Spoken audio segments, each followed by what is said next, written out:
Welcome to Read, Return, Repeat, ReadICT 2023 Kickoff. Woo! I'm Sara Dixon, your host for Read, Return, Repeat, and I am here with Daniel Pewewardy, Adult Programming Librarian and co-host of Read, Return, Repeat. Woo! Okay, that's doing that. This is... So basically, everybody, thank you so much for joining us today. We are recording our kickoff episode for the 2023 ReadICT Reading Challenge. But not only that, it is our first episode of Read, Return, Repeat Season 3. 23 Skidoo is what we decided to name it. Did we? Because I don't think... Does anyone know what skidoo really means, Daniel? No, I read like a really long Wikipedia article about it, and they don't have a definite answer, so no one knows what 23 Skidoo means. So 2023 Skidoo, a ReadICT reading challenge. That's what we're calling it.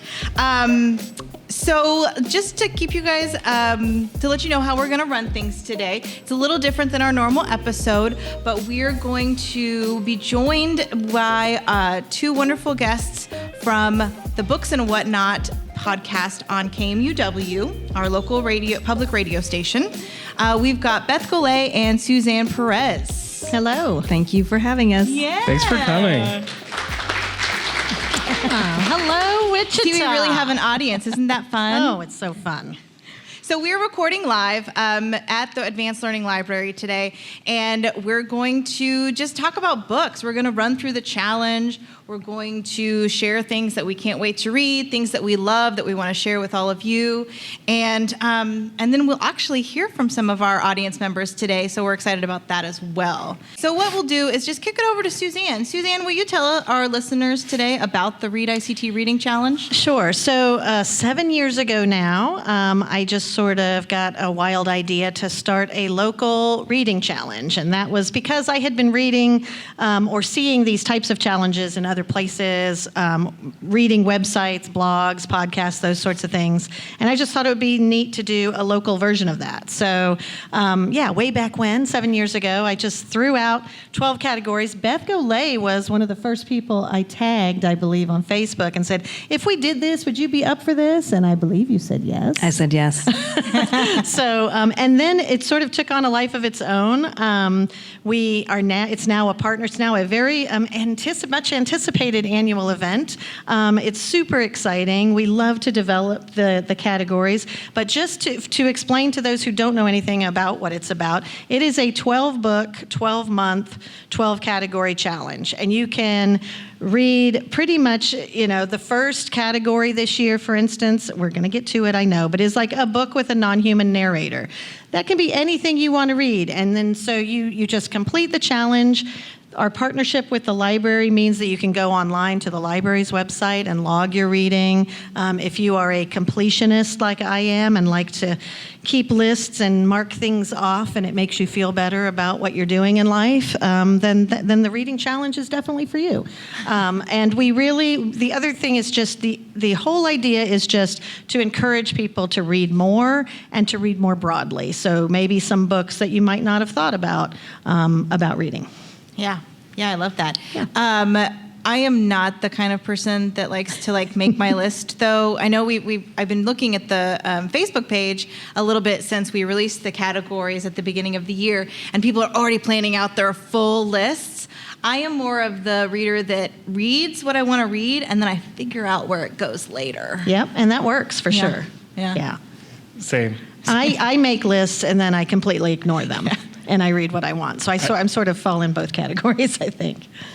That's fair. What about you, Beth? I wait until 2 days before the end of the year, and then I plug in what I've read. But I do have, my wish list today. I have some books selected for books that I'd love to read, and I think they will all just become my guilty pleasure because inevitably I read what I have to read. Mm-hmm. That makes sense. We didn't say it earlier. Beth also runs a different podcast called Marginalia, where she interviews a lot of wonderful authors, high-profile authors, one might say. She's kind of a big deal. She's kind of a big deal. We're excited to have her on stage. Yep. Thank you. Great. Well, then why don't we just run through the categories really quick? Suzanne, Perfect. would you please Okay. inform our audience? Yeah, should Just I- all 12 of them. Let's do All 12 of 12. them. Here we go. I know you guys are excited to hear these because you've never heard them yet. Never heard them before. Okay, number 1, a book with a non-human narrator. Category number 2 is a book with a long title. We just picked the arbitrary number 7, 7 or more words. Number 3, a book about friendship. Number 4 is a guilty pleasure read. Number 5 is a book told from a villain's point of view. Number 6 is a book about time. Category 7 is a book with a color in the title. Category 8 is a book featuring an LGBTQIA+ protagonist. Category 9 is a book about death or grief. 10 is a book set in the Great Plains. Category 11 is a book about a secret or closed society. And category 12, once again, every year, is a book by an author visiting Wichita. So that's our 2023 categories. But thanks to COVID, it is something to keep in mind is that can be in person or virtual because Right. there was that whole year where we had no in-person events, and so it was only virtual. So, but we'll talk more about that later when we get into. All right. All right. So let's talk category 1. Okay. Should we just jump right in? Who wants to go first? I'll go. Okay, Suzanne. Okay, so this is a book with a non-human narrator. I brought a book to show and tell about, just like David Sedaris did when he was here. I don't know if any of you went to see David Sedaris at the Orpheum when he was here, but every time he tours, he promotes a different book. And this one happens to be a graphic novel told from the point of view of a house cat. It is called Penny. It is super delightful. It's beautifully drawn. It's funny.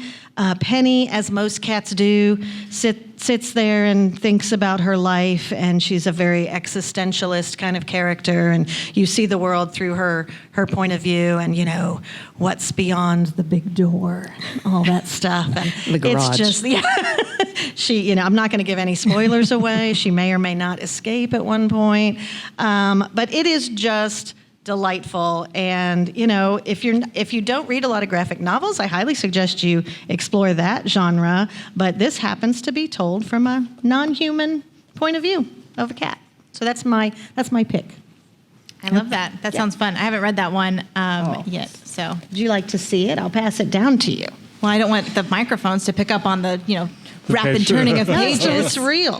What? It's just adding texture Smell it. It to smells the good, immersive too. experience of the podcast Oh, it does. listener. It smells like a new book. It does. So, It does. for all of us that want a full sensory experience, Only it was smell-o-vision.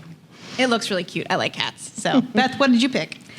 I have several on my list because I think when you all recorded video to promote the challenge, I think Suzanne had suggested The Book Thief by Marcus Cusack because it's narrated by Death.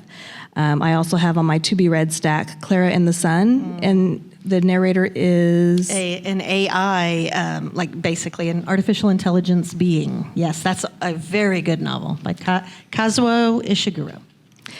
And I have one that was one of the big reads a few years ago, Circe. I put that on my list, Oh, too. did you? I'll let you talk about her. No, but it's okay. She's a minor goddess, so that makes her non-human, right? I'll let somebody else talk about one of these. But one that Suzanne mentioned is also in my 1,000 Books to Read Before You Die. I have that book that I'm trying to get through as well. Which is a big time challenge. 1,000 books. I love this book. it's so but good.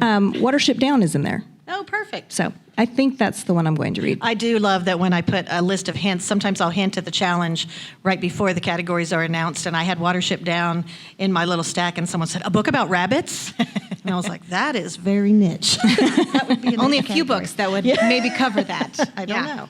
Daniel, what did you pick? For the book that I want to read is Interview with a Vampire. There's made a bunch of different.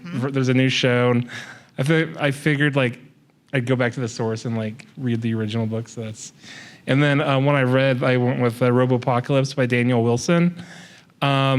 It's if you like World War Z, which is like a fake oral history book, It's basically like it tells different perspectives, kind of like a Ken Burns documentary, and a lot of them are like from the robot perspective. So that's why I picked it. It's a fun book.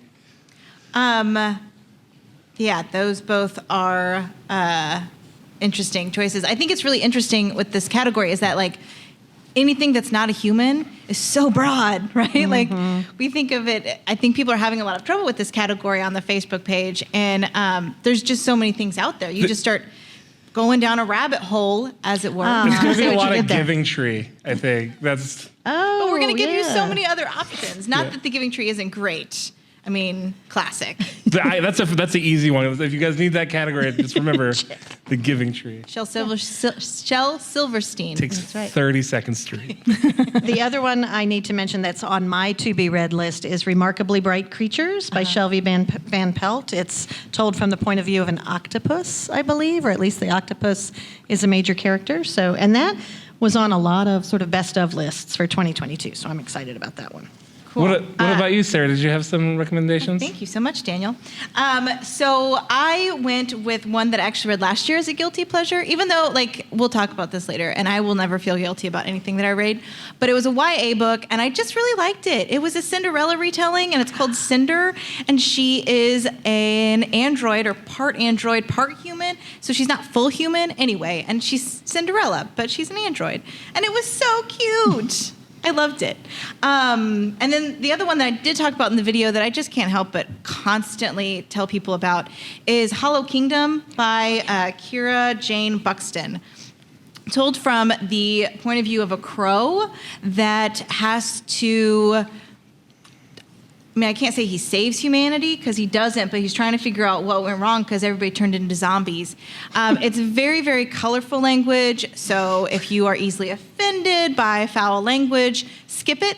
If you're not and you dive right into that stuff and you like some humor with your apocalypse, like, it's pretty great. And who doesn't love a little humor with your apocalypse? That's what I... Does anybody have Nutshell on their list? Oh. Ian McEwan? It's told from the perspective of a, well, see, this might cause a debate because it's told from the perspective of a an unborn child, Oh, right, 9 a months. fetus, yeah. Oh. So, Yeah.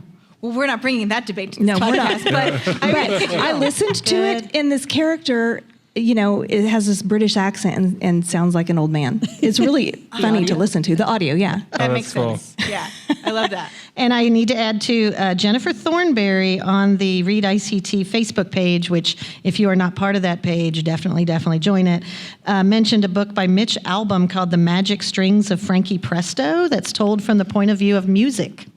So Interesting. She Music. really loved it. She says it's one of her all-time favorite reads, so I plan to check that out. I wouldn't even know how you would like start to I tell a know. story from the point of view That's of why you music. have to read but it. Read that it does and sound find interesting. out, I guess. I'm so glad I don't have to write these titles down and that they're going to be in our show notes because now I'm like, oh man, that's 6 books that I could read. Maybe more, whatever, it's fine. Let's talk category 2, right? Let's move on. So category 2 is a long title, and as Suzanne said, we kind of picked an arbitrary number, and we chose 7. But we wanted it to be harder than you might normally, right? Most titles are maybe a couple words up to maybe 5. So this is a little bit further than that, but it's not like 12, because we almost were going to make you have a title with 12 words in it, but that seemed mean. Right. So this is a little bit, more doable. More doable. Beth, you want to start again? Sure. And I didn't realize there was a 7-word limit, but I think I passed with these. So We'll and count this- them out for you. Seven-word minimum. This could be 7-word minimum. This could be a guilty pleasure as well. A swim in a pond in the rain in which 4 Russians give a master class on writing, reading, and life by George Saunders. I ran out of fingers, so Okay. I think you're good. I love this book. I have the audio as well as the hardcover. George Saunders narrates it. He, he's probably best known for his short stories, The 10th of December, but also Lincoln and the Bardo. Well, in this book, he basically guides readers through 7 classic Russian short stories because he's been teaching these for 20 years at Syracuse. And so we just get to take a master class from George Saunders. So That's fun. That's one of mine. And then I was visiting with a friend from Random House today, and he wanted me to mention this one. He said it's one of his favorites, and it just went nowhere when it came out. The Extraordinary Journey of the Fakir Who Got Trapped in an IKEA Wardrobe by Romaine Puertoles. That hurt my brain a little bit. I know. Can you repeat that, please? The Extraordinary Journey of the Fakir Who Got Trapped in an IKEA Wardrobe. Huh. He says it's really charming. Okay. And he's usually right. Yep. Yeah. So if you're looking for a charming read with a long title, look for the one about the IKEA wardrobe. Daniel, what about you? Skipping over you, Suzanne, for All just right, a that's second. fine. I'm trying to mix it up a little be bit. here. So I'm in the middle of reading this one, but I'm still counting as the one I read. We Had a Little Real Estate Problem: The Unheralded Story of Native Americans in Comedy by Cliff Nesteroff. And it's a Cliff Nesteroff is a comedian historian. His first book was about stand-up in general, and it goes way back to like the beginnings, like during the Civil War and all the way. And he's really good at chronicling everything, and you just like learn a bunch. The one thing I didn't notice about books with long titles is they also have long chapter titles. They tend to do that, and they're even longer than the book title. Like it's like a 2-sentence chapter title. And then The Faceless Old Woman Who Secretly Lives in Your Home, a Welcome to Night Vale novel, is the one I want to read. I'm a big fan of podcasts. Well, I guess I'm on one. But I also listen to podcasts, and Welcome to Night Vale has been a it's a fictional podcast I've been listening to since like 2016, and they have some books out, and that was one of the ones that I wanted to read. And Mara Wilson does the audio book because she plays that character on the podcast. So. Oh. I've not listened to it, but I remember when it was like all the big rage in podcasts because it's fictionalized and interesting. It's like creepy. It's like, weird. It's kind of like, Worldly? it's like Twin Peaks, but funner. Like, The funner. Yeah.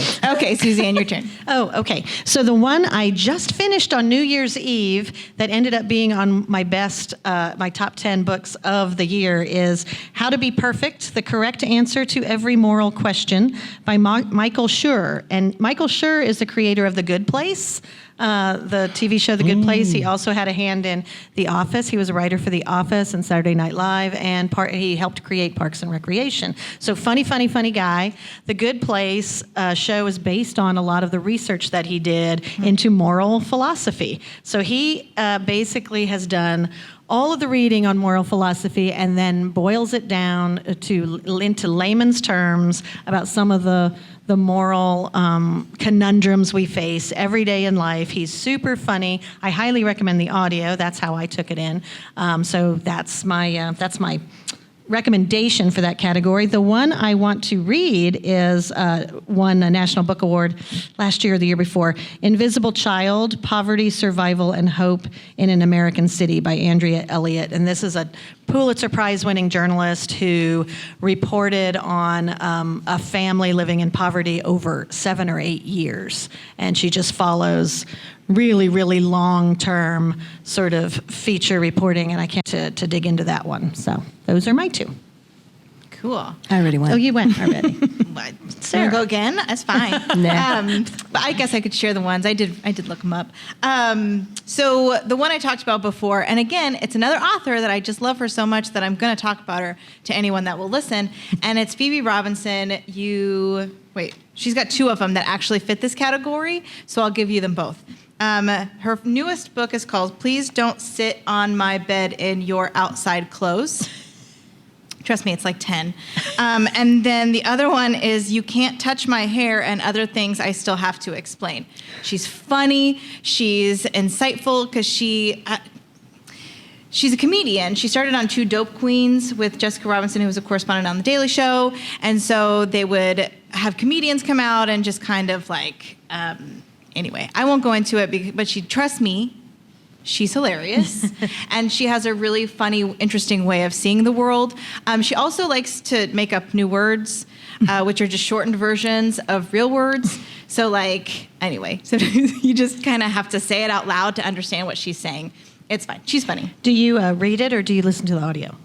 I read her other 2. I have not read her newest one, the Please Don't Sit on My Bed, but I follow her on Instagram, and so yeah. When I read it, she sounds I like still someone who read would it be in her voice. Yeah, she sounds like someone who would be fun on audio. Yeah. To listen to. And the other one that I picked up that I thought would be a good recommendation, if you haven't read it, is Good Omens, because the full title is Good Omens: The Nice and Accurate Prophecies of Agnes Nutter, Witch. and that's by Terry Pratchett and Neil Gaiman. That book I did listen to on audio, and it's hilarious. I listened to it before the show came out on Amazon, and the British, like, older narrator is just perfect. It's a perfect way to read that book. So, All right. those are my two. Those are great suggestions. So many options. So many options. Okay. I did struggle with that one a little bit, and I had to kind of look it up. Basically, I didn't want to share the same stuff, but Any kind of nonfiction book that has a subtitle is going to count for that. So, yeah, that's helpful.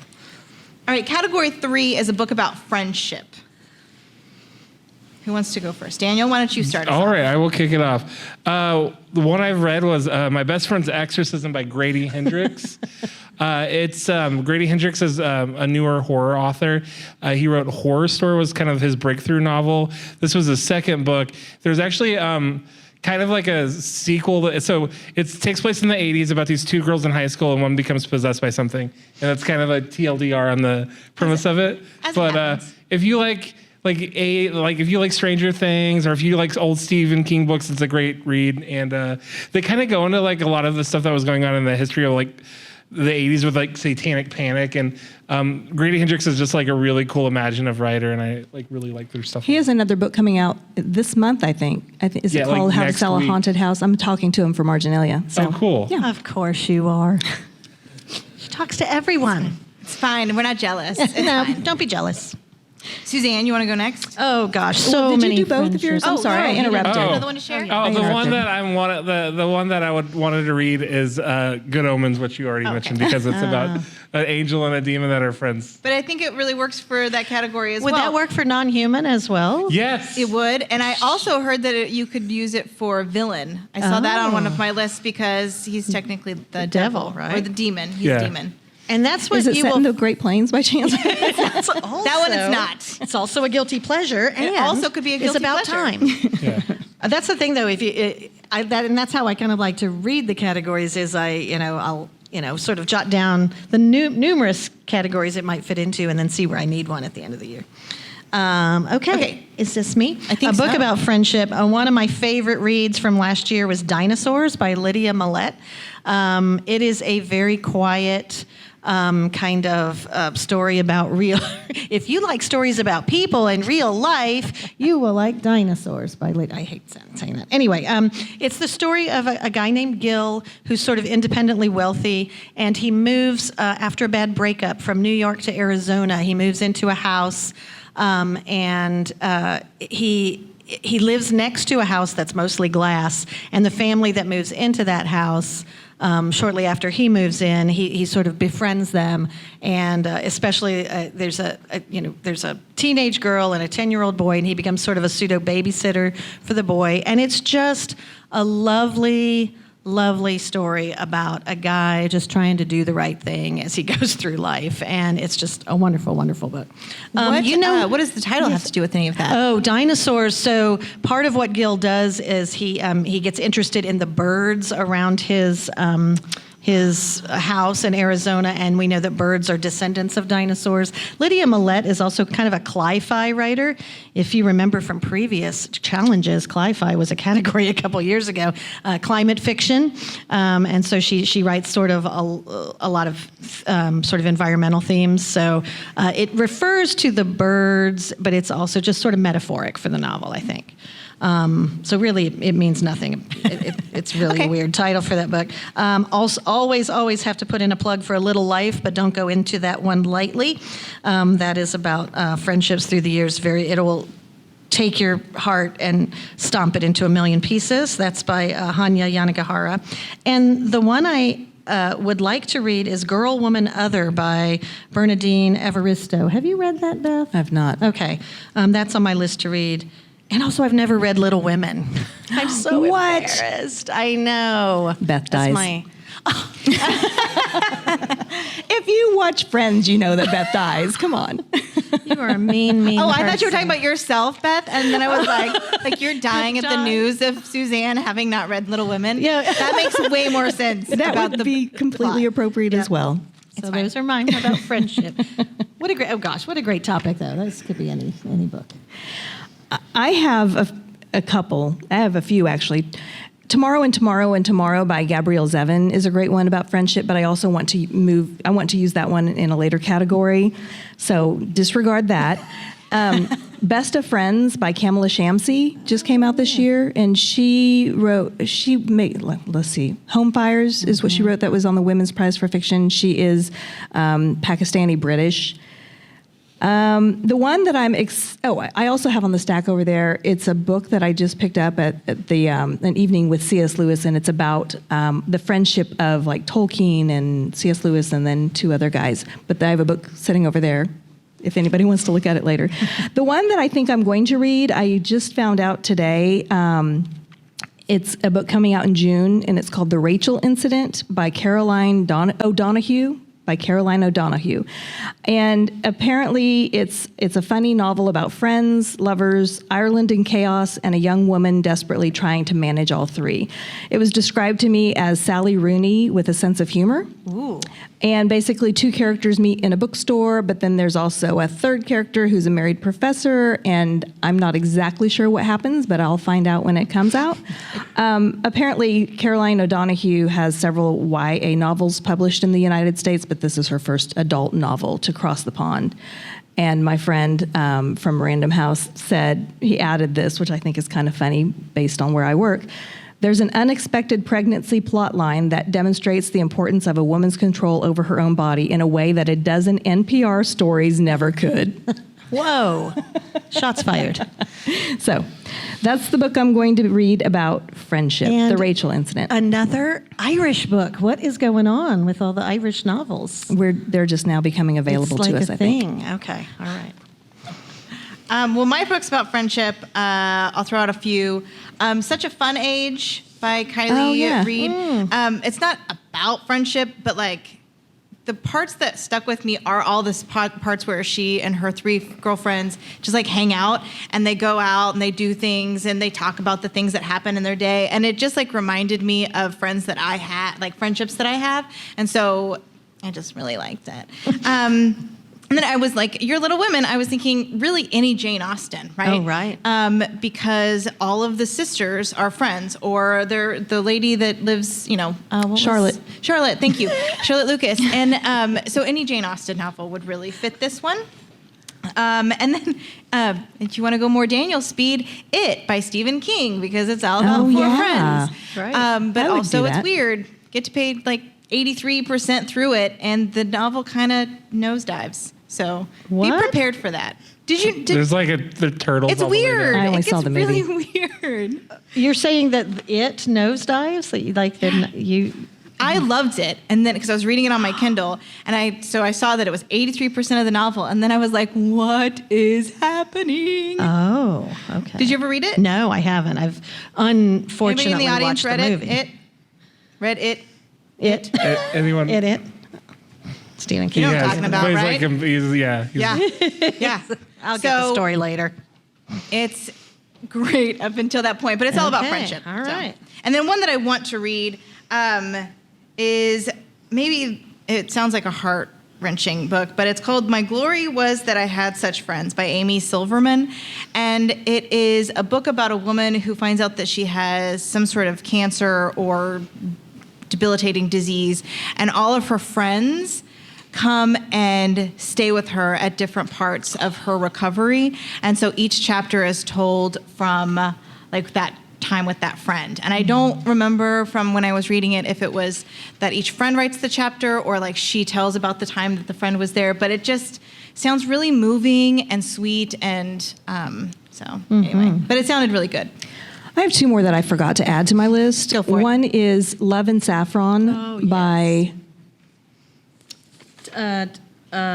Kim Fay. Thank you. And it's epistolary. Okay. And That means letters or diaries. and then another one. Thank you, Suzanne. I've lost it.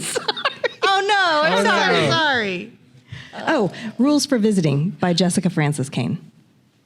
That's right, because she goes and visits all of her friends. Yes, right? she's gifted a month off and decides that she wants to like spend a week or 2 weeks with I think she does a fortnight with every one of her friends. But she reads, like she's guided by Emily Post. And so she learns, like when she shows up at this first house, and getting there is just very difficult, like flights are delayed and whatnot. But Emily Post tells her when she arrives and her host says, "How was your flight?" She's not supposed to start complaining. So she just learns and she grows through this process of reading Emily Post and visiting her friends. So I loved it. And So- Emily Post is the etiquette king, Uh-huh. queen. I can't speak words now. Me neither. Words have left me. Words. But yes, we have her reference books Oh, nice. for the last several editions. Oh, If you wow. ever are interested in what Emily Post has to say. I am. You could like learn what fork to use and all that stuff. Yeah, That's I had to great. look Yeah. up linens once. Yeah. So Good. sorry to tack that on. I just No, forgot that's to good. write it in. Please never I apologize. hope they have like a appendix for podcast etiquette. That would be great. I don't think Emily Post got that When far. you come up to a podcast, you're on a podcast. This is, yeah. All right, moving on. Category 4, guilty pleasure, which I think we can all agree is actually not really a thing because you should never feel bad about what you read. Agreed? Agreed. Yeah, this is like your free space on the bingo card, in my estimation. This is your freebie, read what you want, whenever you want category. So I'm taking it to mean like, what do you truly enjoy to read? What is something that gives you pleasure just sitting down and reading it? And that's what I'm going to use for this category, I think. I'm going to read a middle grade or YA novel. That's my guilty pleasure. Again, I don't feel guilty about it. I suggest that a lot of adults who have not read children's fiction in a while sort of explore that genre because it's really good. Some really, really good novels. Do you have any specific titles you want to throw out? The Girl Who Drank the Moon is one that I truly adored. One I want to read this year is Nevermore, which is sort of a What was that magical school or magical children kind of thing. I also have not read The House in the Cerulean Sea, which is everyone is talking about and loves. So I need to read that too. That's on my list as well. But then if I feel like I need to read it, it's not really a guilty pleasure, is it? It needs to be like the book that I just pull off the shelf because the cover looks cool or something. For you, it's going to be like any book that's not in school. or any author that I've not scheduled for the podcast, because once I say I'll interview you, then I have to read the book. So I do have one. One of my favorite books ever is Cutting for Stone by Abraham Verghese. And he has a new book coming out in May titled The Covenant of Water. And this is even an early preview copy. This isn't even what the title or the cover looks like, because they put out another preview copy after I got this one. And I don't know if I'm going to be able to interview him, but I'm reading it anyway. So that's what makes this my guilty pleasure. Look at that. It's like a huge book too. Dang, Just for Beth. people who are not like watching Just and are book listening. flexing. Use your It's- legs. Book flexing. Yeah, it's quite large. But there has also, for people who can't hear, there was some excitement from the audience. So, there we So go. this is coming out in May. The Covenant of Water by Abraham Verghese. That's big stuff. People love that. Cutting for Stone. Daniel. Should I hide this? Guilty pleasure. So like, I love reading celebrity autobiographies, and Kelsey Grammer's is one of my favorite. There's no real value to it. It's just fun to read about like how other people live. But Green Lights by Matthew McConaughey. And I'm going to do the audiobook so I can just hear this guy talk about his life. All right. Yeah, this is when I was born. I don't know. I can't do it. I'm just going to stop. Got a lot of- we got LIVIN. a lot of rule breakers out here. Okay, that's. It's like my best Matthew McConaughey. And then It's not great. World War Z by Max Brooks. It's a zombie book. Everyone needs to read a little bit about zombies every now and then. Every now and then helps you stay focused on the Human. positives, maybe? I don't know.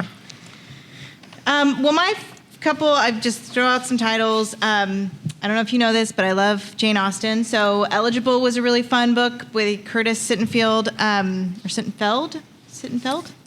Sittenfeld. Thank you.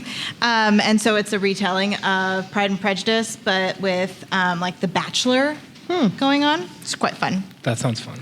And then also, it was a YA novel that I really enjoyed the last several years. It was called The 1000th Floor by Catherine McGee.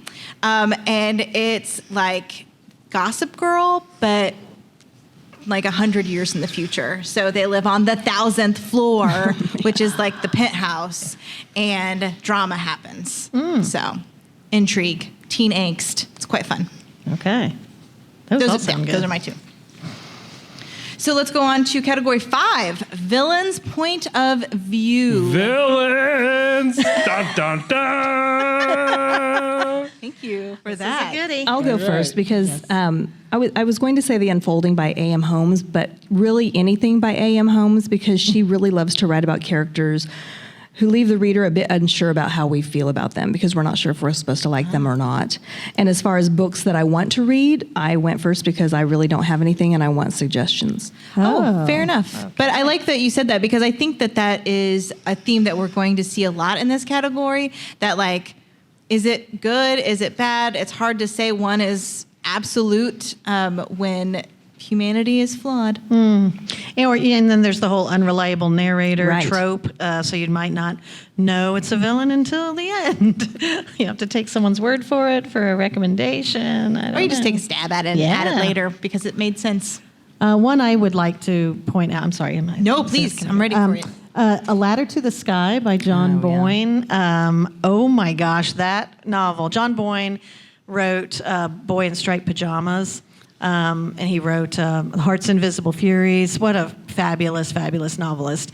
A Ladder to the Sky is about one of the most despicable human beings you will ever read about, and I loved it. I adored that novel, so that's my recommendation. I have heard that The Picture of Dorian Gray is Oh, that was on my list too. Oh, I'm sorry. I just Sorry. totally. No, don't feel But sorry. I just learned that today, so I have not read that classic by Oscar Wilde. Right. So yeah, that's kind of on my list. So that was on my list I'm as sorry. well. No. Please don't apologize. I think that just means that we have, Yeah. similar take on the category. And then my other book that I wanted for this category that I really enjoyed last year that I'd never read was And Then There Were None by Agatha Christie. Oh. And there's not like a clear-cut villain because everybody's kind of awful. And anyway, I don't know, I don't want to give any spoilers, but also it's fantastic and fun. And it's really short and quick. So That's a good idea, Agatha Christie. thank you. Yeah. How about you? And then my other one that I think has shown up on a lot of the lists, but it is good if you haven't read it, is My Sister the Serial Killer. It just is, it's fun, it's short, but also she's a serial killer, so not great, Not great. Daniel. Alrighty, those are great. Everyone's suggestions are great. The one I read, my suggestion was Mary Shelley's Frankenstein, and I'm only mentioning it so I can use this platform to say it's okay to call Frankenstein's monster Frankenstein. Let's not. It's okay. You don't call your car. You call it a Ford. You don't call it Ford's automobile. You could just call him Frankenstein. It's okay. I'm a librarian. We're cool with it. We won't correct you. And then the one I want to read is I finished Dune during COVID, and I want to get to God Emperor Dune, because the God Emperor Dune, spoiler alert, is a giant worm king, and it's like one of the character's grandsons from the first book turns into a giant worm, like a giant sandworm. Like he merges with the sandworms from the first book, and he just like rules over everything.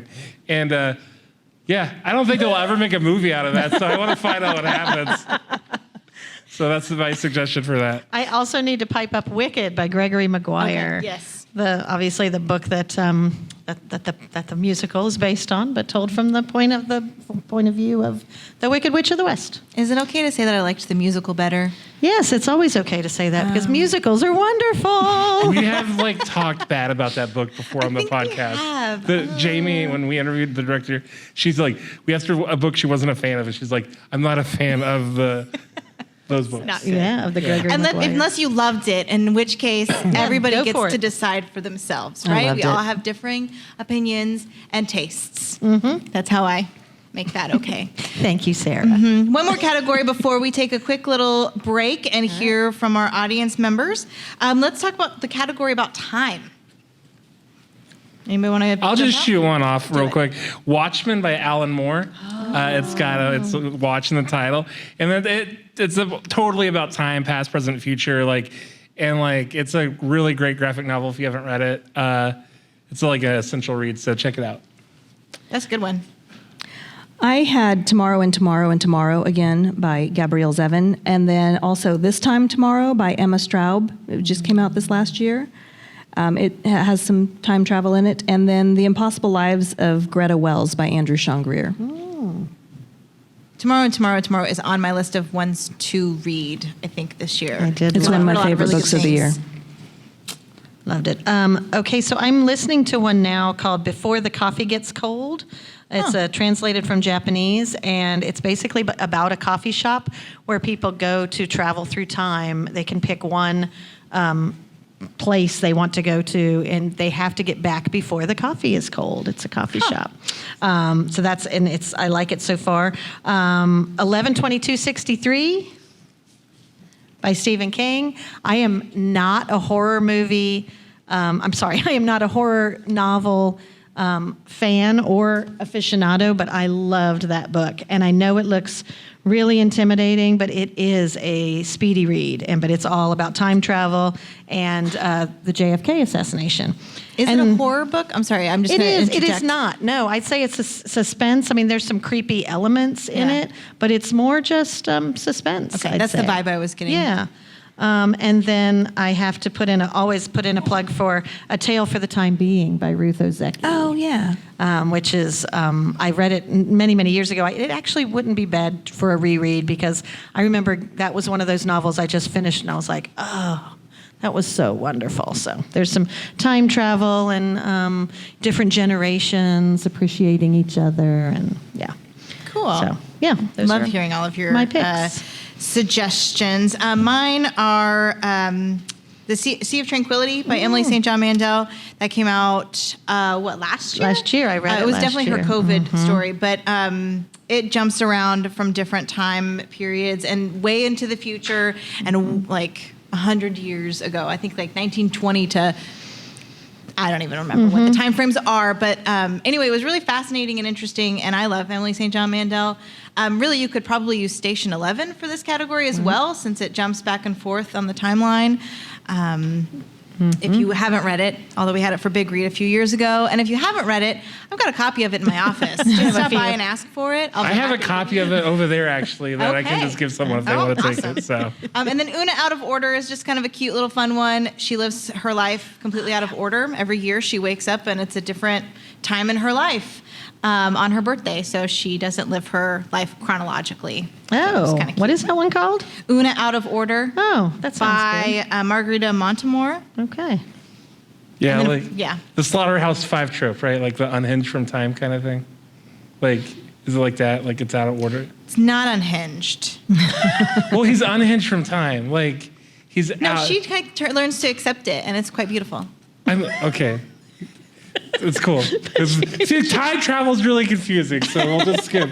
We don't always have to So confusing. fight against the time, right? Okay. Like you just, I don't know. Right. Quantum Leap, he even figured it out. So Oh my gosh, Quantum Leap, Blast from the Past. I got it on DVD. Yeah, so wow. No problem. Okay, so we've reached the halfway through our categories, and we wanted to take a quick break from you hearing from us so we could hear from you in the audience. We've got a short little time and a microphone in the center of the room. If you have a category you're excited to share about from the first 6, just tell us your name, where you're from. If it's not Wichita, or if it's Wichita, you can say that too. Then the book title, author, and 1 or 2 sentences about why you would recommend it. And if you do it, I'll give you a free book after we're done. That'll fit one of the categories. Did that entice you? Yes. Oh, here we Yes. go. Yes, sir. Please come. Watch out for the cords. Watch out for the cord. Andy Tade, Wichita. Okay. So I'm one of those that does make a list. So I have all 12 categories, and I have at least one book in each category. Some have 2 or 3 to get through. But for my friendship one, or time, it fits in both. I just finished Fairy Tale by Stephen King. Okay. And it's a fascinating story. It's a little bit horror in some spots, definitely fantasy. Was just very enjoyable. I started it just a few days ago, and it was one of those that I just could not wait to get home from work and just sit down on the sofa and just start reading. So I think I finished it last night around 12:30 because I was only 100 pages away from the end and I wasn't going to finish. But, Fairy Tale by Stephen King. Okay. That sounds like Thanks, yeah. Andy. It sounds like it's right up my alley. Thank you for the recommendation. Would anyone else like to share? Huh? Yes, please. Yes. Please come Right. up. Come on. Don't make us Come sit here on and beg. down. Woo! Hi, I'm Cheryl Esau from Wichita, and I've got two. For the non-human, one of my favorites is the Traveling Cat Chronicles. I'm going to attempt the name by Iro Arakawa, I think, maybe Japanese translated. We'll definitely have the right spelling in the Yeah. show notes. Yes. So, Thank you. Yes. Yeah, it's just a really sweet story about a man and his cat. I don't want to say too much more, but it's just wonderful. So that one for the non-human. And for, I just thought of this while listening, the one book about time, Dark Manor by Blake Crouch I is like that. fabulous. Keep getting that recommended to me. And kind of a time travel-ish story, but it Sort of was- parallel universes, right? Yes, parallel universes even better, but it's outstanding, and that's not normally my type of book. So Very that's good. funny you should say that because I don't remember the plot points, but like I remember I really liked it, and I was like, this is not a book I would normally pick up. So good suggestion. Very good. Thank you, Cheryl. Thank you, Cheryl. Can we get one more? Anybody? Oh, here we go. There we go. Yes. Watch out for the cords, please. Paul Leaker, Wichita. I think Paul. I'm going to read The Pickwick Papers for Friendship. Okay. By Charles Dickens. I've been reading that book off and on since I was in high school. I've never finished it, but there are all these like little vignettes and friendship, and it's chaotic, and it's Dickens at his funniest. And I think this is the year that I'm going to finish it. You got go it. for it. You can do it. Paul, give it to Yes. Paul. He's You going to can finish do his it. book. Thank This you, could be your Paul guilty and pleasure, Cheryl too. and Andy. Those are great recommendations. you so much, and find me y'all. after the show. I'll get you a free book because I have that power. Librarians are the best. Okay, were we going to do anything else on our break time? Don't let Suzanne sing. Oh, I will sing now. I will sing extra for Do we you want to? We could because have a of sing that. along. We could turn this into a whole sing along if you wanted to. Butterfly in the sky. I can fly twice as high. Yeah. Okay. We won't do that. Take a look. It's in a book. Reading a rainbow. Reading rainbow. You're welcome. We'll be here not all week. So. All right. All right, so let's go on back to the categories, since I'm sure you guys are enjoying our commentary. This one's Category difficult 7. This one's difficult? because I'm colorblind, Oh. But not to the words. but not to the words. So Well, What's this one is interesting color about in you, the though? a color in the title. So, Daniel, do you want to tell us your choices? all righty. So Redbone, A True Story of an American Rock Band by Christian Stabler. It's French. It's a IDW. It's a graphic novel about the Native American rock band Redbone from the 70s. And it kind of ties into like Native American issues at the time. And it was actually a French book, like because this guy in France was like super obsessed with the band and wrote it. And IDW released it like 2 years ago, so it's a pretty good graphic novel if you like historical graphic novels. And then Red Shirts, I just stuck with Red, Yeah, by just John Red. Scalzi. John Scalzi is a sci-fi writer, and Red Shirts is kind of about the guys that die in the Star Trek episodes, like the extras that are always like dying when they call them red shirts or whatever. Did they wear red shirts? Yeah. Oh, I didn't know it's that. like that's like it's a trope from like the Star Trek show, but it takes place with another like fictional space fleet, and like it's about the guys that are like the grunts for the space fleet, and it's been on my like to-do sci-fi read list for a minute. So Okay. yeah. Suzanne, go ahead. Okay. That's fine. The one I suggest is The Red Tent. Can't remember who wrote it. Isn't but it Anita Anita Diamond. Diamond? That's that the one? one. Anita Diamond. It is fantastic. That was one of those book club reads from the 90s, I think, and it sticks with me. I still think about that book. It's fantastic. Because Cheryl's here, I'm going to say The Goldfinch. She hates that book. Only because you're here, Cheryl. But the one I'm going to read this year is The Red Rising. I want to read Red Rising. The series, do I get extra points because the author is Pierce Brown? Ayo. No. Okay, that's reaching. Okay. No, you don't. Still. There's no extra points in All read right. ICT, but that's fine. Yeah, go ahead, Beth. Okay. The one I am recommending is White Teeth by Zadie Smith. Oh, uh-huh. It's also in the 1,000 Books to Read Before You Die book. I've not read, isn't Woman in White, is that Wilkie Collins? That could be an option for somebody. But I'm going to read Brown by Kevin Young. It's a book of poems. Kevin Young was born, I think, in Lincoln, but his family moved to Topeka when he was 10, and so he was raised in Topeka. And he's kind of a big deal poet. And, 5 years ago, I would have never attempted to read a book of poetry, but now I love it. I took a Nature of Poetry class from my school, Suzanne. Undergrad school. And I don't know. And it's especially great if you can get an audio of the author reading it to you. So anyway, I'm going to do a that's a book of good one. poetry. Brown by Kevin Young. Sorry. I'm It's okay. out of order. I'll wait. Una. I'll wait till everyone's out complete. of order. Just kidding. Okay, well, my book that I really liked was The Devil in the White City by Eric Larson. If you haven't read that yet, definitely put it on your list. It's a true crime about the World Fair in Chicago in 1889 or something like that. And what's his name? H.H. Holmes. Is that right? Yeah, Is his that right? Hotels of Death, yeah. And he's a serial killer, and it was gross. But it's like the, so I guess it could be a villain too, technically. Oh, yeah. But anyway. And a long title. Does it have a subtitle? It has, of course. It's like The Devil in the White City, The Tale of blah, blah, blah, blah, blah. Murders and mayhem Yes. in Chicago. Something I don't like know. that, Okay. yeah. So probably it does. Also, when we recorded our video for announcing all the categories, I had not read The Color Purple. The Color Purple has been on my list.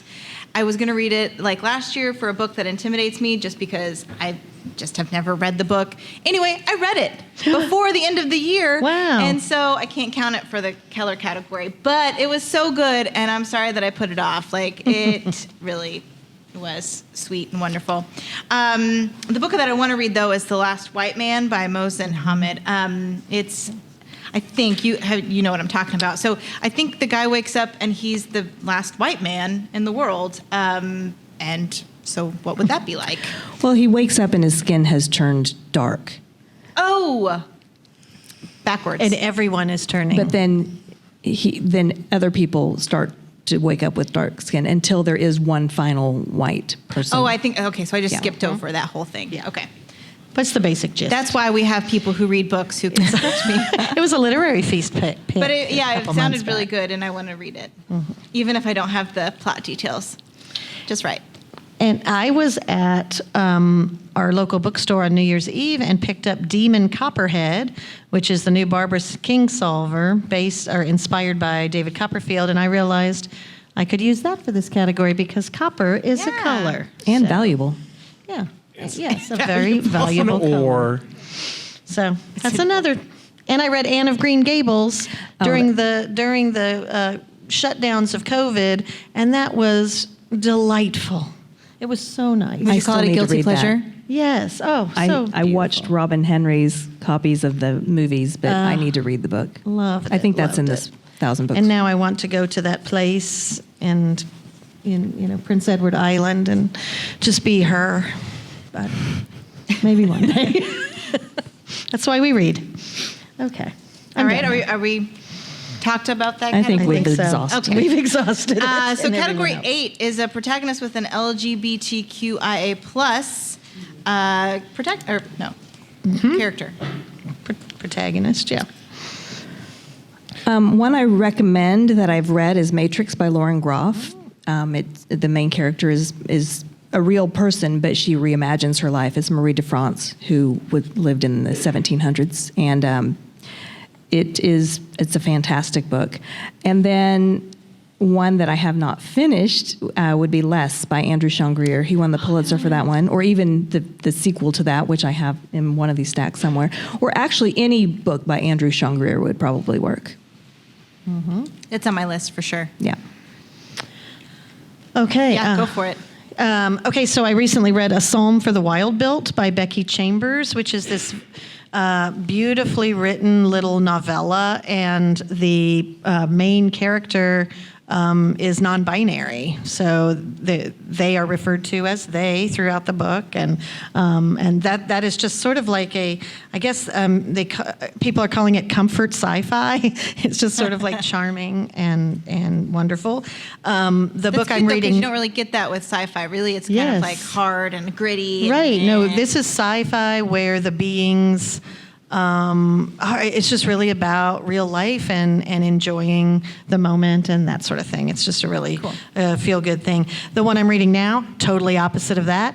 Extremely bonkers novel called Manhunt by Gretchen Felker Martin. The only reason I picked it up is it's on I got it as a gift, but it's on the 2023 Tournament of Books bracket, which is done. Field Notes sponsors this every March. This is a post-apocalyptic body gore horror novel. I don't know if I'm going to get through it, but I think I will because I keep reading it. But basically the characters are all sorts of different genders and sexualities, and it's quite a ride. So, Go ahead, Daniel. All right. So one I recommend is Alice Isn't Dead by Joseph Fink. I mentioned Joseph Fink from the Night Vale podcast. They did this is a book based off the podcast, and there was Alice Isn't Dead was about I forgot the character's name because it's been a minute, but she's a truck driver who's looking for her wife Alice. And she's traveling through America and uncovering this like secret agent, like the secret conspiracy. And Fink is like really good. Most of the books Fink has written all have LGBT characters, and they're just fun science fiction novels. The one that I want to read was one you recommended to me, The City We Became by N.K. Jemisin. Yeah. And I'm excited about that. I was reading about it, and it said most of the characters are somewhere on the LGBT spectrum. So, and sometimes I think it's like not clear, and that's okay. And like, all our characters are very interesting, and they all fit the bill. So her other series though is Broken Earth Trilogy, and there's also some LGBT characters in that one as well. But it's not pronounced like it's just like a thing that occurs. It's also like people who can shake the earth with the power in their hands and cause earthquakes, and they're harnessing energy, whatever. She's a fantastic storyteller. She's another one whose books I will just recommend until I'm blue in the face because she's just really amazing.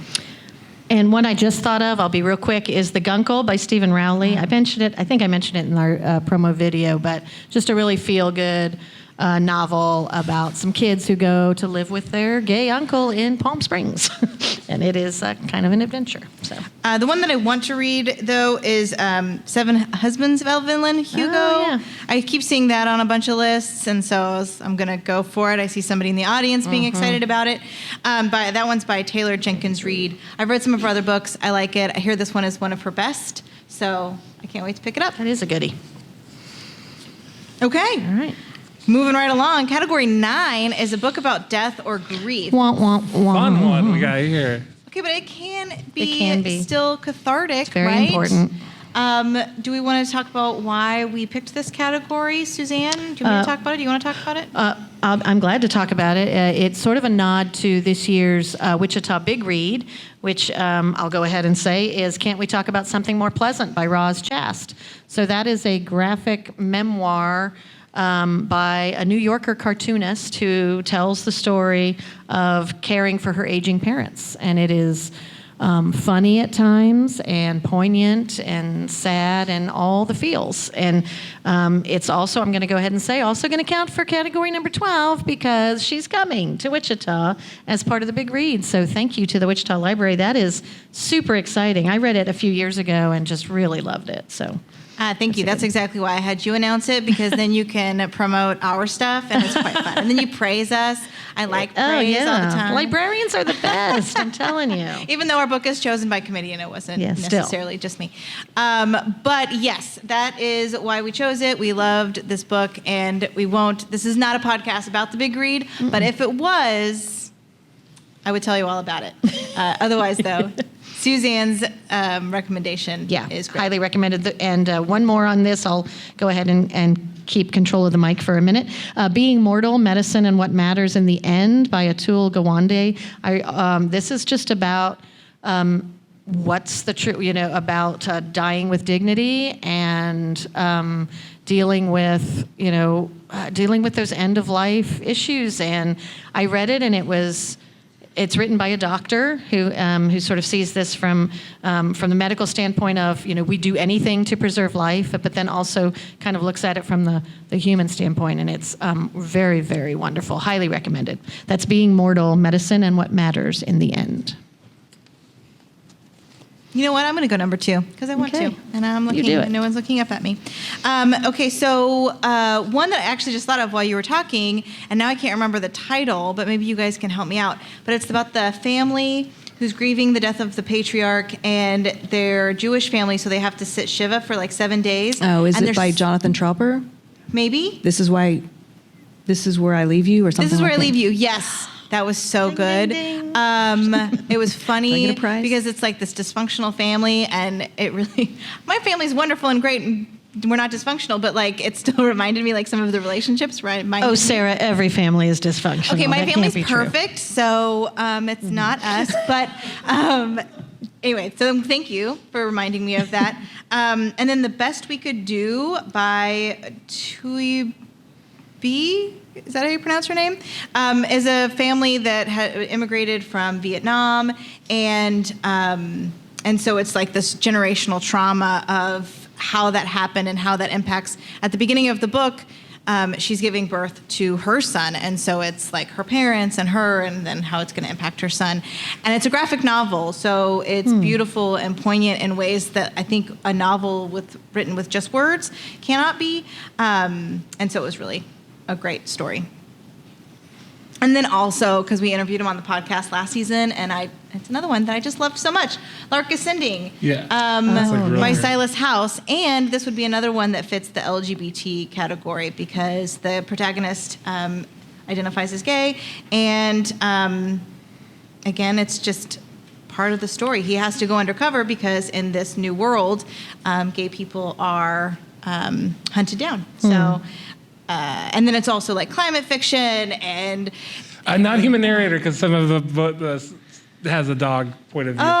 yeah, there is. Yeah, There's a dog point Yeah, of view so- for part of it too. Yes. Oh man, You can it was find a such book good that fits every category. Probably. Let's see if we There can has find to be it. one. There has to be one. Okay, I'm done now. I'll go ahead. Book about grief. One I would recommend is Jeff Vandermeer's Annihilation. It's a weird, bizarre science fiction book, but it takes place after the main character, she finds out her husband died, and then she's sent on this crazy mission in this weird, mutant, like post-apocalyptic version of Florida. And it's the beginning of the Southern Reach So trilogy. Florida? Yeah. So Florida? Yeah, exactly. There's a lot of Florida men scaring everybody. But yeah, it's kind of a weird book about grieving, but like as she's experiencing all these weird stuff, she's thinking about her husband, who is also in this area at some point. So it's kind of like, it's weirdly like poetic about grieving and how it presents everything. So. Okay, so 2 books that I've read and recommend. The first one is The Furrows by Namwali Serpell. It just came out a few months ago. And she starts the story by telling the protagonist's name is Cassandra, and she is walking with her brother to the beach. He is swimming. He gets caught by a riptide. She goes out to get him. She's walking or swimming to shore with him. She feels him die on her back. So she rolls up on shore, he's up on shore, she passes out, she sees a man in a blue windbreaker come and pick up her brother and take him away. So she doesn't know if he died or not. So she begins the story by saying, I don't want to tell you what happened, I want you to know how it felt. So she tells that story. But then she starts another story where she's 12 years old and she's walking to the fair with her brother, and he's clipped by an automobile, and a man in a blue jacket comes to. So in each story, she tells 3 different ways that her brother died, if he died, but she doesn't know if he died because the body was never recovered. So she's just telling about the grief in all 3 stories. And we don't exactly know what happened. But it was a really, really well done book. It's a fantastic read. Another one. Sorry. is A Grief Observed by C.S. Lewis. And one I'm going to read, which is related in a way, is A Severe Mercy by Sheldon, I'm going to pronounce this wrong, I'm not exactly sure, Sheldon Vonnegut. It's an autobiography, and this is according to my daughter. The first part is a mushy love story between the author and his wife, but the second part is about Sheldon grieving his late wife who died young. A big part of the grieving process is, a big part would be the letters he exchanged with his friend C.S. Lewis, and they're in the book, and it helped C.S. Lewis grieve his own wife who died after Sheldon's. So that's going to be on my to-be-read list.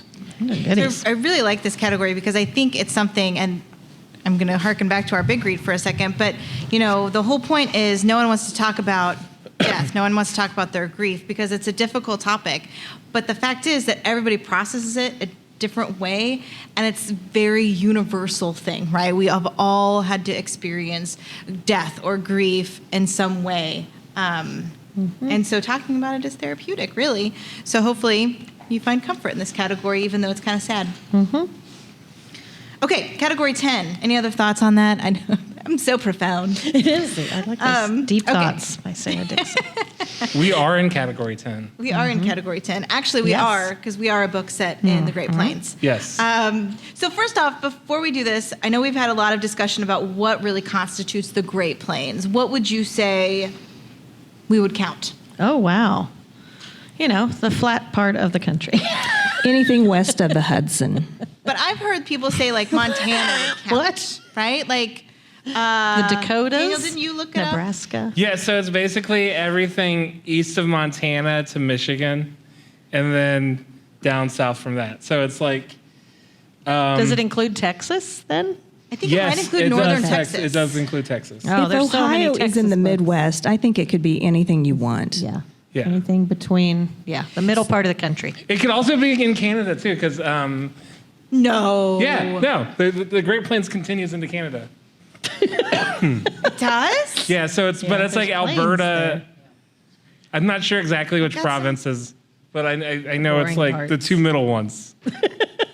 Okay. Saskatchewan. All right. Well, there you heard it. So I'm not a Canadian librarian, so You know what? As Suzanne would say, count it. Count it. Okay, so what books did you choose for now that it could be set literally almost anywhere in the United States and Canada? I love to read about the Dust Bowl, and I read The Grapes of Wrath a few years ago and absolutely loved it. It's one of those classics that it is perfect to read on a hot, dusty Kansas summer day or week. It might take you a week or so. So I highly, highly recommend that. The one I want to read is The Children's Blizzard by Melanie Benjamin. So that's a novel about that true story about the children leaving school, trying to walk home in the blizzard, and they were missing for a while. Yeah. So that's the one I want to read. I would say, I have some William Least Heat Moon at home I could read. Kent Harif, he wrote Plain Song. Kristen Hanna wrote The Four Winds, which is very Dust Bowl related. The Worst Hard Time by Timothy Egan, if you want to go more the nonfiction route. One I'm probably going to read, because I probably will talk to the author, is Save What's Left by Elizabeth Castellano. It comes out on June 13th. And this is what I love about it. When Kathleen Dean's husband, Tom, tells her he's no longer happy with his life and their marriage, Kathleen is confused. She says, "Who said anything about being happy? We live in Kansas, for goodness sake." So it starts in Kansas. I believe she buys a beach house somewhere on the coast, but I'm counting it. Oh, yeah. Absolutely. Go ahead, Daniel. All right, so I'm Comanche. I'm a member of the Comanche Nation, and we're like there's a slogan on all our like symbols. It's actually on my picture. It's Lords of the Plains, because we're Plains natives, and the Great Plains is our tribal territory. So I was looking for books by Native authors. For one that I recommend is The Last Powwow by Stephen Paul Judd and That Native Thomas, who we actually interviewed. That Native Thomas Yaphow was a Kiowa writer, and Stephen Paul Judd is a artist and writer who's Pawnee and Kiowa. And The Last Powwow is kind of like American Gods, but it takes place with like Native American mythological like figures such as like the coyote and deer woman, and they all show up in this story. So it's a fun like read if you like what's magical realism and like urban fantasy. and it takes place all at different parts of the country, but Oklahoma and Minnesota is kind of like two of the big chunks of the book. I was actually looking for books that were kind of like mystery books, contemporary mystery books by Native authors, and one that kept coming up is one I want to read now. It's by David Heska Wandley Wyden, and it's called Winter Counts, and it's a mystery thriller that's and they said in the style of Stieg Larsson that takes place on the Pine Ridge Indian Reservation. So Okay, Very good. that sounds cool. I have a few. Chicken Sisters was a cute little fun book. I feel like everybody read 2 years ago, but if you haven't, it was really fun. And it's set in Pittsburgh, Kansas. And then Killers of the Flower Moon by David Gran is a real good one. We have that as a book set. If you want to read it with your book club, you can totally check it out from us. at Before the library. movie comes out. Yes, Right. you should, because it's probably going to be better. But the movie or the book always is. Yeah, usually.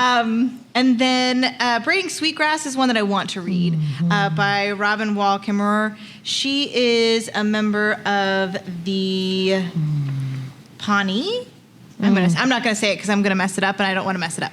So anyway, and it's all about, I think, how plants. You know what? I don't remember that either. I just remember that somebody that I love recommended it to me, and now I just really want to read it. It's called Braiding Sweetgrass, Indigenous Wisdom, Scientific Knowledge, and the Teachings of Plants. I actually had that as Thank another you. recommendation for long title. I read it in November, and it is gorgeous.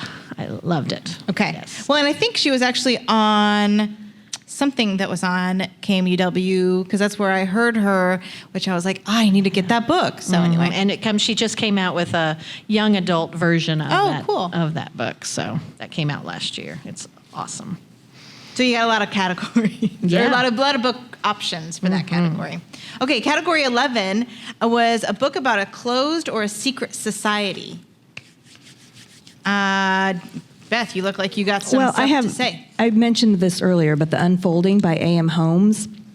And I did this because basically we meet this guy, we only know him as the big guy, and we meet him the night that John McCain conceded the election to Barack Obama. And he focuses on his relationship with his wife and his daughter during this time in which he fears for the future of America. And so he starts the secret pact with some gentlemen who liken themselves to the Eisenhower 10. And the Eisenhower 10, they were a group of U.S. citizens who were secretly tasked by President Eisenhower in '58 to serve as administrators in the event of a national emergency. And they were not in government roles at all. They would be like doctors or professors or whatever. And so these guys thought, they just created this group, and called themselves the whatever 10, I don't remember what it was. But that was a secret pact, and it's a great book. And as far as what I want to read, you've mentioned Secret History, so I might. Yeah, I haven't actually read it, but it's on my list. And is it called, is it When We Were Villains? Or If We Were Villains? Yes. Yeah, that's a one I good might want to read as well. That's a all. goodie, too. All right. Suzanne, go. Okay, so one that came to me recently that would really fit this category, and I was just noticing on Goodreads, it seems like she has changed the subtitle of this book, which I find interesting. Okay, so the memoir by Megan Phelps Roper, Unfollow, it used to be, I think the subtitle was like Growing Up in the Westboro Baptist Church or something. Basically, she grew up, she's Fred Phelps's granddaughter, and grew up protesting funerals and doing all of that. She wrote a memoir. Now, the newest edition, the subtitle is A Journey from Hatred to Hope, which is a better subtitle, frankly, for the rest of the country. Who Does might that count not- as 7 words or more? I don't know. I didn't count them. Unfollow, A Journey from Hatred to Hope. 1, 2, 3, 4. It's exactly 7. Okay. But that is basically her experience growing up and then moving away from that. And it's extremely well written. I remember being super just kind of surprised and engrossed by that story, and I highly recommend it. And then the one I want to read is Under the Banner of Heaven by John Krakauer. I've never read that. That was and I good. hear that that's fantastic. So that's on my list. I was also going to say The Under the Banner of Heaven if you haven't. It came out several years ago. I think they probably made it into a show because what book have they not? But yeah, definitely a riveting read. Daniel, what books did you bring? Oh, for Secret or Closed Off Society. Yes. My recommendations are all going to be comic books because that seems like what I'm all been reading lately. First of all is Department of Truth, which is about like a secret. And now I lost my note, so I forgot the name of the author. But Okay, suffice to say, it's about a secret or closed society. it's about a secret or closed society. We'll have it in the show And then how it's about like these government agents that like keep this like big national secret closed. And then the other book I was going to recommend was a book called Rabbits, which is about this augmented reality game. And it's by Nathan something, and I had it over there, but again, I lost my card with my recommendations on it. But It's called Rabbits. It's actually another book that it was like a 30-episode podcast, and I liked the beginning of it, and I was like, I'm not going to finish these 30-hour-long episodes of this podcast. I'm just going to read the book they turned it into. And it's called Rabbits, and Rabbits is like an augmented reality game that like people play, and then once they get past certain levels, they become part of the secret society, and they keep playing it, and it gets like really deep and mysterious. So. Would it also count as a non-human book? No, it's Is human there characters. Okay. Book about Yeah. rabbits, though.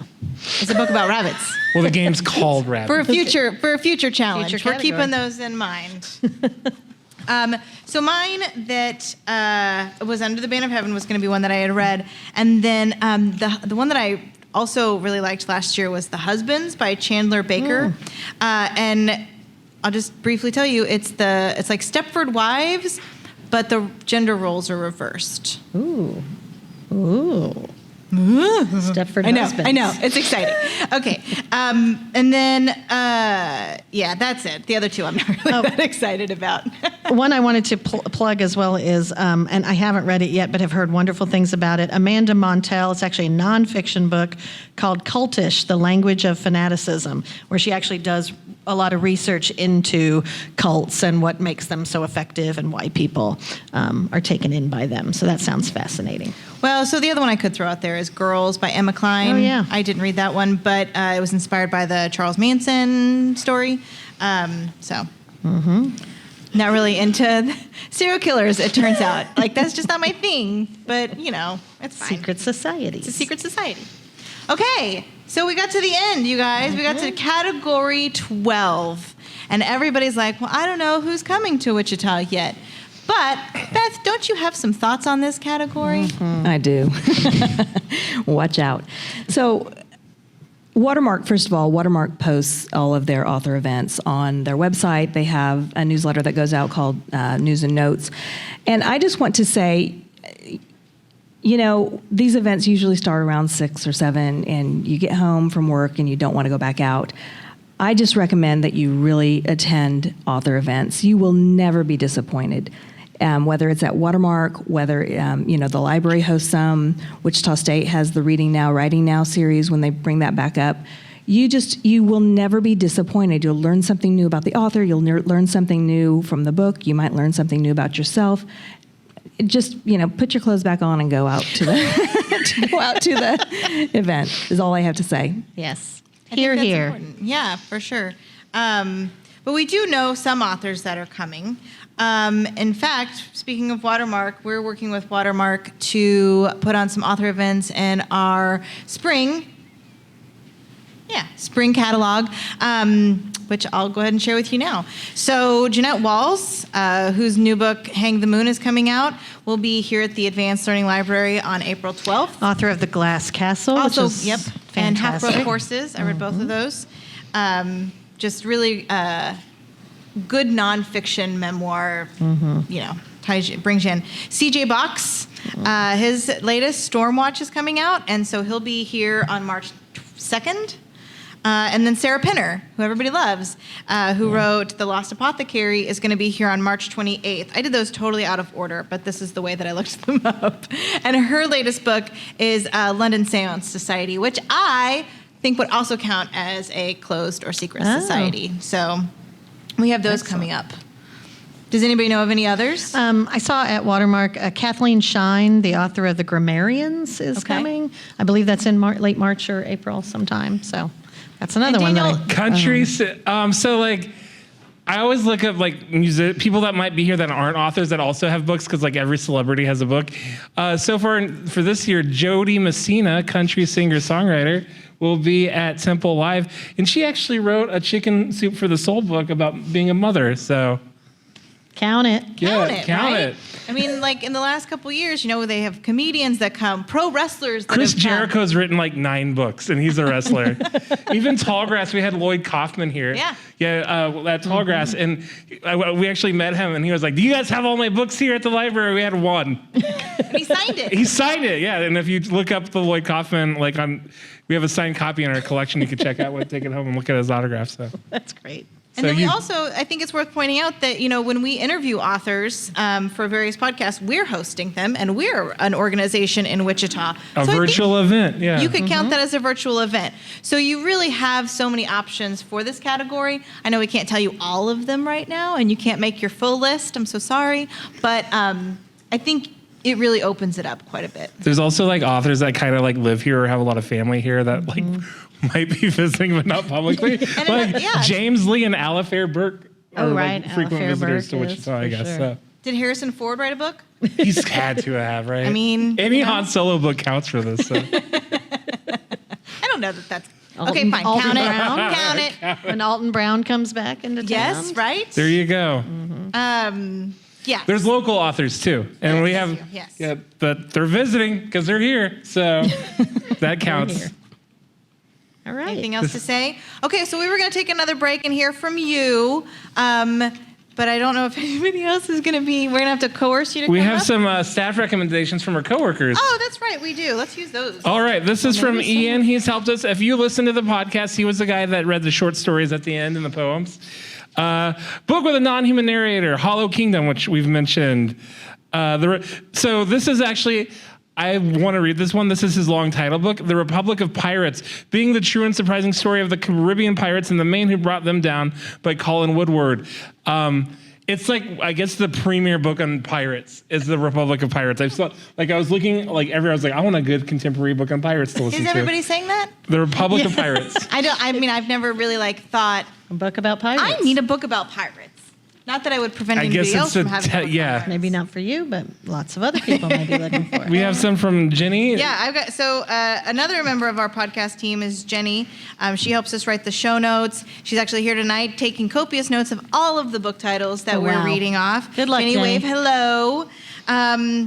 So for Jenny's book about friendship, she recommends The Change by Kirsten Miller, a group of women who, upon hitting menopause, discover they have magical powers and use them to solve local crimes. So that sounds fun. That sounds good. She also would like to reiterate that she does not feel guilty or ashamed about any books that she reads. But one that she really likes is Rat Queens, a graphic novel fantasy series about 4 rowdy, foul-mouthed adventurer ladies who go on adventures, slay monsters, and party. So Nice. That sounds like it's got everything you might want. Monsters of I've read Rat Queens. It's a fun book. Daniel, let's go back to you. All right, Ian, for Guilty Pleasure, The Disaster Artist, My Life Inside the Room, the greatest bad movie ever made, which is also by Greg Sestero. If you haven't seen The Room or the movie with like about the guy that made The Room, it's wild. It's a very cult film. So the book is also very culty. And next, for a book from a villain's point of view, Hinch by Natalie Zena Walshotz. Yes, I read that, and it's fantastic. That's on my list for sure. Okay, well, let's go hop ahead to Book About Time. Did I say Kindred by Octavia Butler? Because I love that book. And then The Immortalist by Chloe Benjamin. 3 siblings get their fortune told, or get their fortunes read as children, and are told how old they'll be when they die. So that knowledge. Yeah, I interviewed her. Sure. It was a good book. Okay, good. And then for her color book, she chose Daughter of Black Lake by Kathy Marie Buchanan. It's set in Iron Age Britain around the time of the Roman invasion of the continent. So, For time, Ian also has a book about England, The Time Traveler's Guide to Medieval England, a handbook for visitors to the 14th century by Ian Mortimer. And this book is It actually is, I guess it's a tongue-in-cheek nonfiction book, but that kind of tells you how bad and messy and gross the 14th century was. And like, because this is the time of the Black Plague.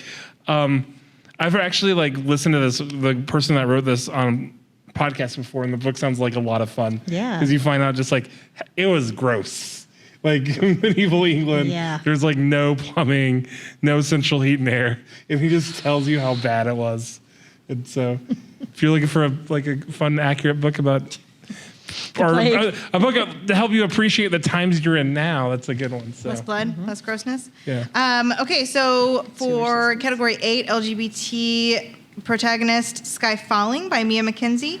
This was one of Jenny's favorite books of 2023, about a woman who meets the child that resulted from the egg she had donated to her friend 12 years earlier, who wanted a baby, and forms an unlikely friendship. It sounds good. Just go read it. And then on Death or Grief, Under the Whispering Door by T.J. Klune, a man who it was kind of horrible in life. He unexpectedly dies but gets stuck in limbo. So, yeah. Which also happens to be a cozy tea shop. That sounds nice. Is it? I hope limbo's nice. Okay. All right, I think... Secret Society, We Ride Upon Sticks by Quan Berry, and then for books set in the Great Plains, Bleeding Kansas by Sarah Pretsky. Well, thank you, Ian and Jenny, for giving us those recommendations. And I think we're almost towards the end here. I think so. Yeah. We were going to give us all a chance to have some plugs for our different organizations and podcasts and everything. So KMUW, what do you have to share? What do you want to plug? I kind of forgot about this. We have Literary Feast. It's a monthly book club. Okay. This month's selection is Now Is Not the Time to Panic by Kevin Wilson. Oh, that's on my list too. And it's on the 18th, I think. It's coming up. It's Wednesday this month. Go to KMUW.org for more information. But if you are listening to this later, they have it every month. Yes. Yep. Well, we have our book swaps for ReadICT coming up. We have those set up semi-quarterly, and so that's really fun. You just really bring books. You bring a book, or you bring a bag of books, or anything in between. Take a book, leave a book. It's February 18th is our next one. And then we have set them up, but we'll have them semi-quarterly. Right. And then I just want to also call out the fact that as you're reading your books for this challenge, you should log them into Beanstack. That's our reading tracking app, and as you log your books in Beanstack, you will be eligible to earn prizes. So we've got some fun, bookish, kitschy prizes. I think a couple years ago we gave away polka dot socks. Get it? Because it was Poe. Oh, polka dot socks. Yep. Super fun. And there's always stuff going on at the Wichita Public Library. Visit wichitalibrary.org. We have so much going on. We got so many new. Did you know you could get a New York Times subscription with your library card? I did. And you can like track your Wordle and have access to the Wordle coach. If you're a Wordle fan, New York Times Games subscription is also included with your library card. I didn't know that. Are my streamers in the house? We got streamers. I'm paying for this. I need to cut that out. You can check out all the movies they have on there. And there's a bunch of A24 movies if you're a fan of those. So. And great classes too. Great Courses Plus is also on Canopy. So. And then I have one more thing to plug. I'm sorry. I was like, we need things to plug, so I made a whole list. There's so much going on. There is so much always going on at the library. So for frequent listeners of our podcast, Read, Return, Repeat, we are going to handle our book recommendations. We always have a book recommendation segment in our podcast, but this year we're going to do things a little bit differently. We're actually setting up a phone message line where you can call in, and just like you did today, you can call and leave a book recommendation for a certain category, whichever one we're using for that month. And so we'll ask for it. We're also going to post some stuff on Facebook and collect your recommendations that way. We'll also have a form that you can fill out, so if you're not on Facebook. But anyway, we want to hear from you. We want you to be our recommendations this season. And so you'll find out more about that as we figure it all out. We're still figuring out the particulars. I wanted it to be like 1-800-READ-ICT. Oh, that would be great, wouldn't it? 316. It doesn't exactly work that way when you're working with the city. So we got to do it like something else. We're figuring it out. Okay. Thank you so That That was All really right. fun. That was a lot of fun. Thank you for joining us. Thank you for so this. much, you guys. I'm very excited for another year. Yes. Yeah, Awesome. there's so many books to read. This episode was recorded in front of a live audience on January 5th, 2023 at the Advanced Learning Library. A list of the books discussed in today's episode can be found in the accompanying show notes. To request any of the books heard about on today's episode, visit wichitalibrary.org or call us at 316-261-8500. Thank you to Beth, Golay, and Susan Perez for joining us today. We'd also like to thank our in-house audience for sharing their evening with us. Thank you so much, guys. Thank you. This has been a production of the Wichita Public Library team, and a big thanks goes out to our production crew and podcast team. To participate in the ReadICT Reading Challenge, please visit wichitalibrary.org/ReadICT. Stay connected with other ReadICT participants on the ReadICT Challenge Facebook page. Find out what's trending near you, post book reviews, look for local and virtual events, and share book humor with like-minded folks. To join the group, search #ReadICT Challenge on Facebook and click Join. And don't forget to log your books in the Reading Tracker app Beanstack. Each month you log a book in the challenge, you're eligible to win fun prizes. When you complete all the categories, you're entered into our grand prize drawing. If you need any assistance signing up or logging books, give us a call, reach us on chat, or stop by your nearest branch. You can follow this podcast through the Anchor app or stream episodes on whatever platform you listen to podcasts on. If you like what you heard today, be sure to subscribe and share with all your friends.